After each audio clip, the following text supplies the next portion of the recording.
اس جانب خفیہ راستہ ہے۔ آریان نے تائید کی تو وہ اسی جانب بڑھا۔ وہاں راہداری سنسان تھی۔ جب آریان چونکا تھا کیونکہ ذہن ایک دروازہ کھول چکا تھا۔ ذہن تم یزدان کو دھوکہ دے چکے ہو لیکن مجھے مات دینا۔ اس نے محض یہی کہا جب ذہن نے اسے جکڑا تھا۔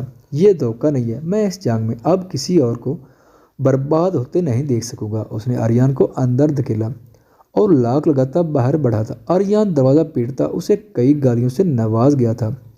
فائرنگ کے بعد ایک بار پھر بڑھی تھی۔ ہر جانب گویا آتش پھیلنے لگی تھی۔ پورے سنگل انٹرپرائز پر فوج کا حملہ ہو چکا تھا۔ شایان ساگر پوری طرح بخلا چکا تھا۔ اب نہ جانے کسی کونے میں چھپا تھا۔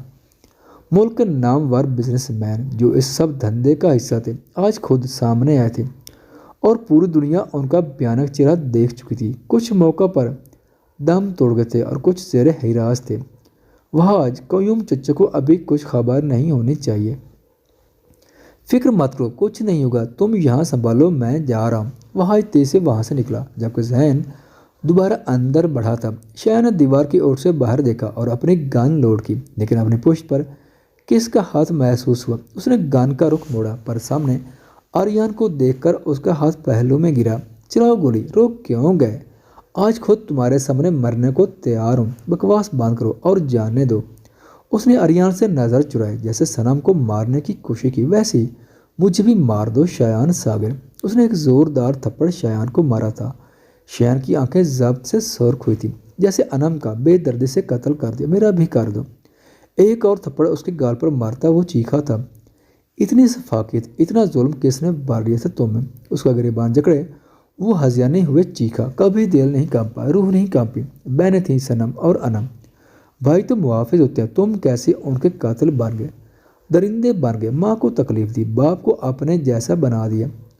اس کا گریبان جھنجھوڑے اس نے ایک اور تھپڑ اس کے منہ پر مارا، اسے دور دھکیلا۔ وہ دیوار سے لگتا زمین پر گرا تھا۔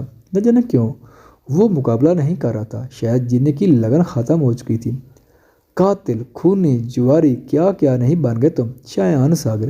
محض باور کے لیے پے در پہ اسے مارتا وہ جنونی ہو چکا تھا، جبکہ وہ خاموشی سے بڑے بھائی سے مار کھا رہا تھا کیونکہ اس کا ایک ایک لفظ بجا تھا۔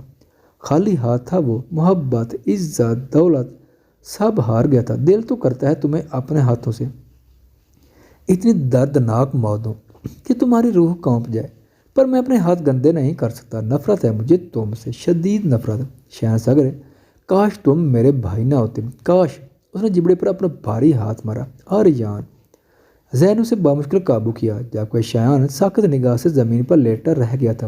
پولیس نے اس کا گریبان پکڑا ہوا تھا، دونوں ہاتھوں میں ہاتھ کڑیاں تھیں، اسے گھسیٹتے ہوئے لے جایا جا رہا تھا لیکن اسے پرواہ نہیں تھی۔ اس کا گریبان چھونے والا زندہ نہیں رہتا۔ آریان اس کے ساتھ ہی تھا۔ پورے شہر میں تازہ ترین خبر شایان ساگر کی گرفتاری کی تھی۔ ملک کے مشہور بزنس مین کا چہرہ عیاں کیا جا رہا تھا جنہوں نے ملک میں غداری کی تھی۔ گویا ہر جانب بھگدڑ مچ گئی تھی لیکن آج وہ شاید زندہ ہی نہیں رہتا۔ پولیس افسر نے اسے جیل میں دھکیلا، وہ زمین پر گرا۔ وہ مغرور زمانہ شخص آج بے بسی کی مثال تھا۔ آج اس کو کسی دوا کی ضرورت نہیں پڑی تھی۔ سب تمہارے اعمال کا نتیجہ ہے شایان ساگر۔ مجھے تم سے اب نفرت نہیں، ترس آ رہا ہے تم پر۔ اس نے نہایت حقارت سے کہا۔ شایان کے صبر کا پیمانہ لبریز ہوا تھا۔ جاؤ یہاں سے، مجھے کسی کی شکل نہیں دیکھنی۔ وہ شدت سے دڑا اور وہاں سب چیزوں کو ہاتھ کڑی لگے ہاتھوں سے تباہ و برباد کرنے لگا۔ آریان سرخ ہوتی آنکھوں سے اسے دیکھتا آفس کی طرف بڑھ گیا تھا۔ وہ چاہ کر بھی یہاں سے جانا نہیں چاہتا۔ جلدی کرو، ہمیں یہاں سے نکلنا ہے۔ پولیس کسی بھی وقت یہاں آتی ہوئی شایان گرفتار ہو چکا ہے۔ قیوم چودھری نے لڑکیوں کو دیکھتے کہا جنہیں قیوم چودھری کراچی لے جا رہا تھا۔ وہاں آج سلطان ایک جانب درختوں کی آڑ میں چھپا تھا، اسے بس ذہن کے آرڈر کا انتظار تھا۔ کچھ ہی دیر میں اس کا انتظار بھی ختم ہوا تھا۔ جب ذہن کی گاڑی فاصلے پر رکی، وہاں کی ساری ذمہ داری آئی جی ایاز سنبھال رہے تھے۔ آریان بھی ان کے ساتھ تھا۔ ذہن، مجھے لگتا ہے شایان نے ابھی تک قیوم چودھری کو اطلاع نہیں دی۔ ایسا نہیں ہو سکتا، کچھ نہ کچھ تو جھول ہے۔ اس کی گرفتاری ہو چکی ہے اور قیوم چچا کو خبر نہ ہو۔ وہ سامنے نظر جمائے بولا، ذہن، لڑکیاں وہ ٹرک میں لوڈ کر چکی ہیں، اب بس ٹرک نکلنے کا انتظار ہے۔ تب ہم ذہن اور واحد دونوں چونکے تھے۔ اپنی گن لوڈ کی وہ اندر بڑھے تھے جب ذہن کی آنکھوں میں حیرت ابھری تھی۔